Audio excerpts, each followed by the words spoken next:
Hello, my name's Doug Long, and I'm a graduate student at the University of Nevada in Reno. This is the second of two videos about a guided mindfulness exercise for couples. In the first video, Casey and I led you through the exercise, and in this video, I'll be explaining how the exercise was meant to be helpful and give you some ideas about other things to try. Let me start by telling you a little bit about what inspired the exercise. It's based on something called Dialectical Behavior Therapy. That's DBT for short. DBT is a modern, scientifically supported therapy that blends together mindfulness techniques and basic behavioral principles. With couples, DBT has been applied in ways that are meant to help build intimacy and closeness, like in that exercise in the first video. If you enjoyed that mindfulness exercise, you might like doing more DBT work to find other ways of strengthening your feelings of closeness. One way to do this is with the book The High Conflict Couple by Alan Frazzetti. This book is part of what helped inspire the exercise we did in video 1. Don't be mistaken by the title. Whether or not you consider yourself to be in a high conflict couple, it's likely that you might find some value in DBT work.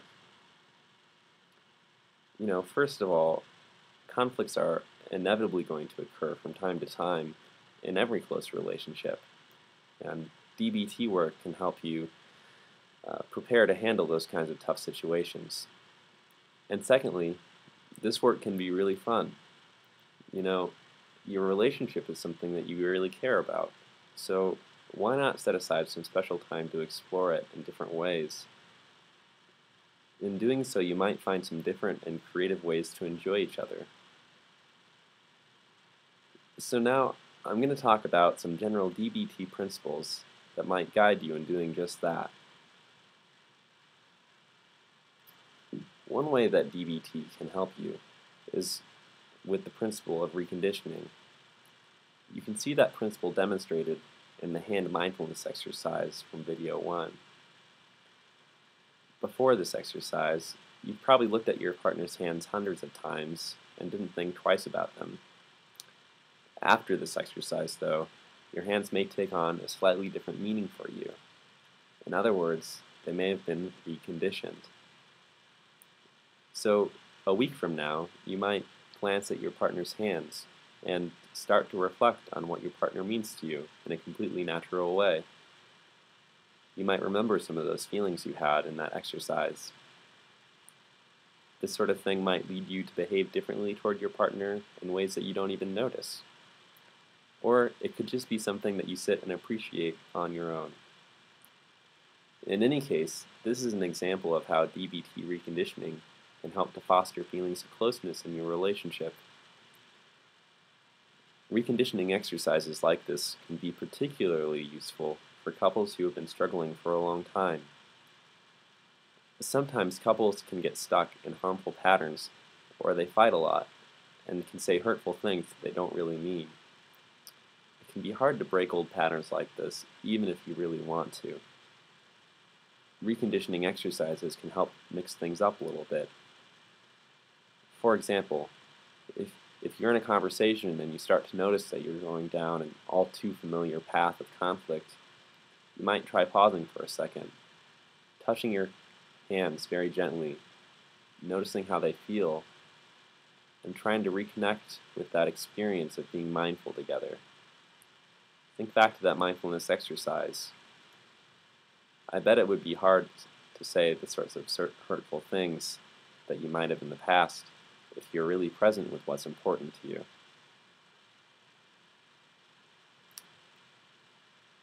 Another way that DBT can be helpful with your relationship is through what we call recontextualizing. This is also demonstrated in that hands exercise video. Recontextualizing sure sounds like a fancy word, but really it just means taking a step back and looking at the big picture of your relationship. As we go along through life, it can be easy to get caught up in day-to-day tasks. But how often do you take the time to step back and think about all that's brought you to this moment together?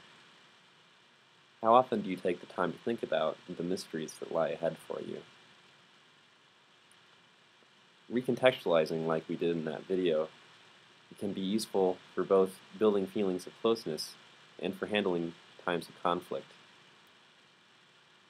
I bet it would be hard to say hurtful things to your partner if you're aware of how this very conversation fits into the whole slideshow of your partner's whole life.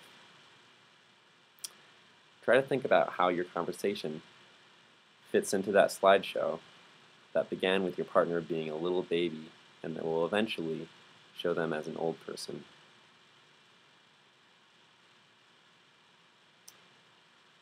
So far in this video, I've talked about the DBT principles of reconditioning and recontextualizing.